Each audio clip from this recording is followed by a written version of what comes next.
이번에는 IT 트렌드를 소개해드리는 IT 체크리스트 시간입니다. IT 컬럼니스트 이용훈 씨 나와 계십니다. 안녕하세요. 안녕하세요. 네, 오늘은 어떤 IT 트렌드를 말씀해 주실 건가요? 예, 오늘은 인공지능이 과연 어떤 창작 활동을 할 수 있을 것인가에 네. 대한 이야기를 좀 한번 해보려고 합니다.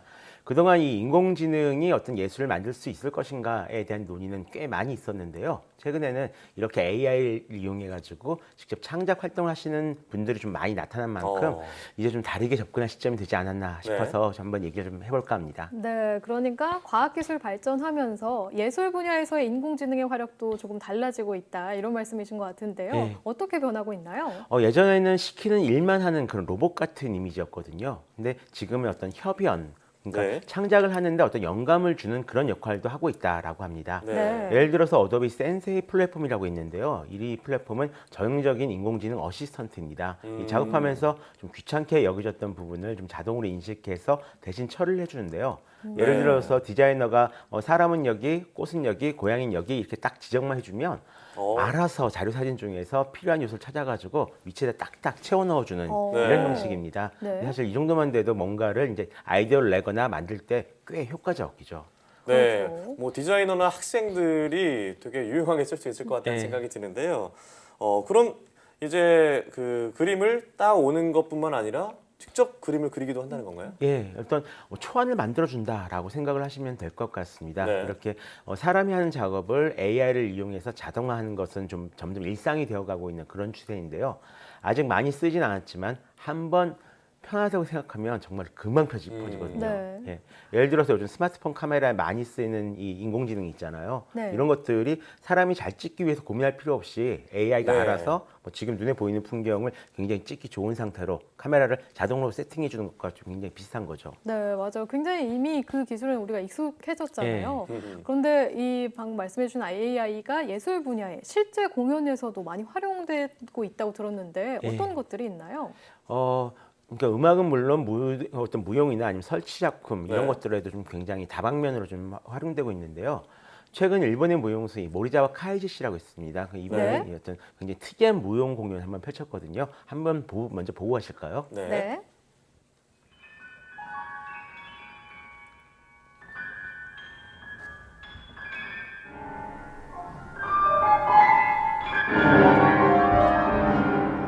지금 무용수가 무용을 멋지게 하고 있고 피아노가 자동으로 저렇게 쳐지고 있네요. 예.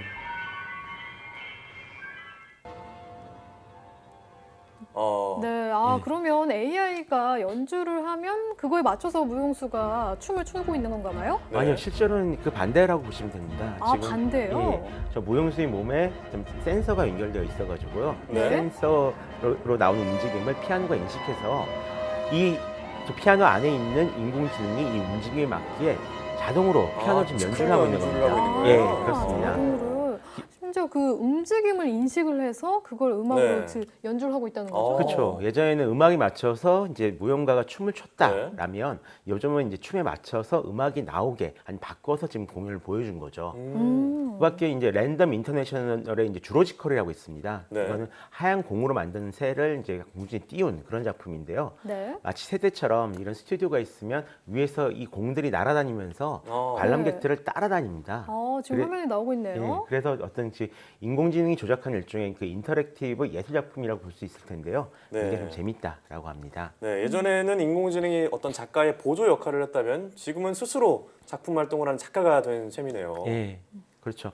어떤 것을 작품이라 부를 수 있는가에 따라 좀 굉장히 좀 달라질 네. 수 있을 것 같은데요. 실제로 구별이 굉장히 어려워지고 있습니다. 예를 들어서 2017년 6월 러트거스 대학에서 기계가 만든 그림과 사람이 그린 그림을 섞어놓고 어떤 그림을 기계가 그렸는지 알아맞히는 네. 테스트를 진행한 적이 있거든요. 예를 들어서 지금 보시는 8가지 그림 중에서 사람이 그리지 않는 그림은 어떤 걸까요? 저희가 구분해도 되나요, 지금? 사람이 예. 그리지 않은 네. 그림이요. 저는 어. 6번 밑에서 두 번째에 있는 그림인 것 저는 같습니다. 1, 2, 3번 그리고 5번이 인공지능이 그린 게 아닌가라는 생각이 드는데요. 예, 어. 정답은 모두 인공지능이 그렸다입니다. 아, 모두요? 그래요? 예, 정말 네. 모두 그렸는데요. 네. 실제 테스트에서도 참여자 절반 이상이 이 AI가 그린 그림을 구별하지 못했다라고 합니다. 아, 네, 정말 구별이 안 가요. 네, 제가 미술을 전공해서 좀 예. 자신감 있게 맞출 수 있을 것 같았는데, 저 구분하기가 좀 어렵네요. 예, 그렇습니다. 네, 그 2018년 4월 같은 경우는 이게 인공지능이 지은 시를 테스트한 논문이 이제 나왔었거든요. 시까지도요. 네, 저희가 그 생성적 적대 신경망, GAN이라고 부르는데요. 네. 이걸 이용해서 만든 그 시를 테스트한 적이 있습니다. 500명의 사람을 앞에 놓고 일종의 튜링 테스트를 진행을 했었거든요. 네. 이게 그러니까 사람이 썼냐 안 썼냐를 이제 직접 사람들이 판별하는 테스트였는데 네네. 좀 굉장히 오글거리는 느낌의 시가 많았다라고 아. 합니다. 뭐 저 푸른 밤하늘 내 꿈은 어디에 있는가 뭐 이런 인공지능이. 예, 네. 인공지능이 한 게 굉장히 좀 오글오글거리는 시가 있긴 했는데 사람이 쓴 것보다도 이 AI가 쓴 시가 더 낫다라는 평가를 꽤 많이 받았고요. 그래요? 예, 심지어 이 영문학을 전공한 학생들도 사람이 썼는지 아닌지 한 60% 정도밖에 구별하지 못했다라고 합니다.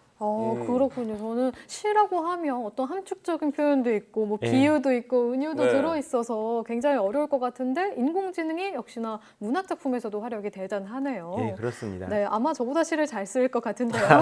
저보다는 그럴 것 같다는 생각이 드는데요. 그럼 또 다른 분야는 없을까요? 예, 있습니다. 만약에 새로운 이 음악 분야 같은 경우도 굉장히 많이 네. 컴퓨터로 작곡을 하거나 이런 것들을 많이 쓰고 있는 그런 분야가인데요. 그러니까 예를 들어서 게임같이 간단한 배경음악이 필요한 이런 장르에서는 이미 간단한 곡들은 그냥 인공지능으로 작곡해서 게임에 넣어버리는 이런 일들이 많이 일어나고 있었습니다. 네. 근데 최근에는 꽤 그럴듯한 음악을 만드는 단계까지 왔다라고 합니다. 그러니까 지금 보시는 것은 이 조지아 공대에서 개발한 이 시몬이라는 이름의 네. 마림바 연주 로봇인데요. 네. 이 로봇이 연주하는 곡이 스스로 작곡한 음악입니다.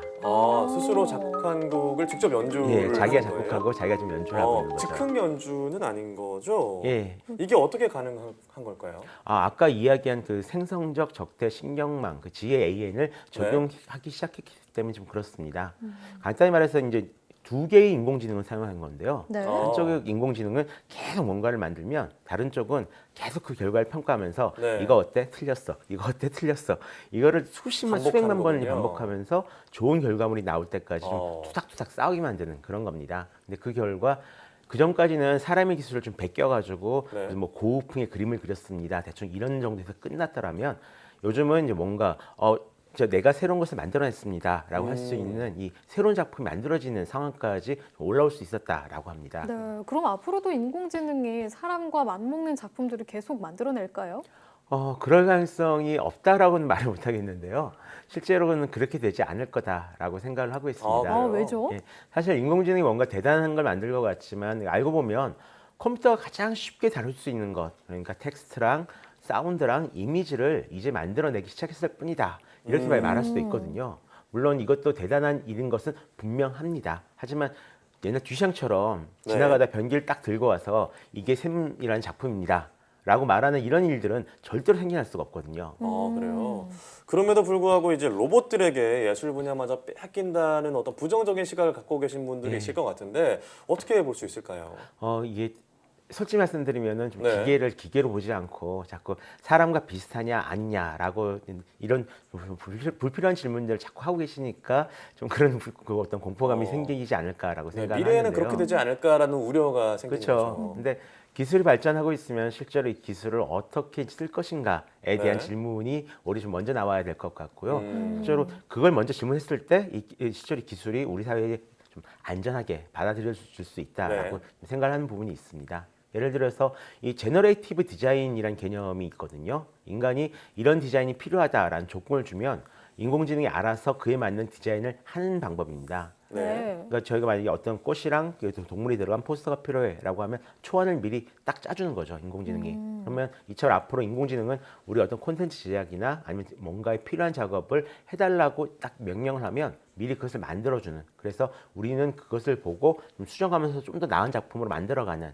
이렇게 인간과 공생하는 관계로 좀 발전할 수 있다라고 생각을 합니다. 예를 들어서 최근에 이 왕자의 게임 팬픽을 AI가 쓴 적이 있었거든요. 네. 그리고 실제로 팬픽을 써요. 예, 네. 이 작가도 어떤 이 대본을 쓰다가 막히면 팬클럽 회장한테 전화를 한다라고 해요. 그러니까 어. 작가가 모든 것을 어차피 지금 해결할 수 없는 시대이기 때문에 이럴 때는 그 인공지능의 도움을 받아서 어떤 초안을 만든 다음에 사람이 그걸 다듬어서 어떤 작품으로 만드는 이런 과정들이 쭉 있거든요. 그래서 이렇게 좀 작품 제작은 좀 더 쉬워질 겁니다. 대신에 어떤 가장 중요한 것은 결국 다시 사람이 채울 수밖에 없다라는 것들은 결코 이제 또 달라지지 않을 거고요. 네, 맞습니다. 사람의 마음을 흔드는 예술 작품은 결국 사람만이 만들 수 있는 게 아닐까 싶어요. 인공지능은 이제 그걸 도와주는 역할을 할 테고요. 그쵸. 오늘 이렇게 이야기를 들어보니까 걱정보다는 또 사람이 인공지능을 활용해서 얼마나 또 다양한 작품들을 만들어낼지 더욱더 기대가 되네요.